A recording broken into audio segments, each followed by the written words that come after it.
નમસ્કાર દર્શક મિત્રો, સ્વાગત છે આપ સર્વેનું જીટીપીએલ જુનાગઢ ન્યૂઝમાં। આજે ચૈત્રી અમાસ છે। ધાર્મિક રીતે ખૂબ જ મહત્વનો ગણાતો ચૈત્ર મહિનો આજે પૂરો થઈ રહ્યો છે।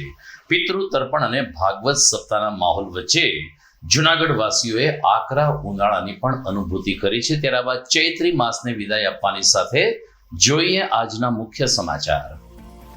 ભક્ત કવિ નરસિંહ મહેતા યુનિવર્સિટીનો ચોથો પદવીદાન સમારંભ આવતીકાલે રાજ્યપાલ આચાર્ય દેવવ્રતની ઉપસ્થિતિમાં યોજાશે। 36 ગોલ્ડ સહિત 25,000થી વધુ છાત્રોને એનાયત થશે પદવી। ફરી એકવાર સૂચિત જમીન કપાત મુદ્દે જુડાની બેઠક મળી। ઝાંઝરડા નગર યોજના 5 અંતર્ગત જમીન માલિકો સાથે અધિકારીએ કર્યો સંવાદ। સ્વરાજ્ય સંસ્થાઓની ચૂંટણીમાં કોંગ્રેસના ઉમેદવારોના ફોર્મ પરત ખેંચાવાની સંખ્યા જોતા કોંગ્રેસે કાળઝાળ રીતે કર્યો વિરોધ।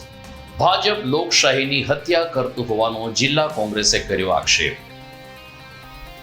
અને 4 મહિનાના વેકેશન બાદ મહાનગરપાલિકાનો સ્વિમિંગ પુલ પુનઃ શરૂ થતા ઉનાળાની આકરી ગરમીમાં તરણવીરો ખુશખુશાલ।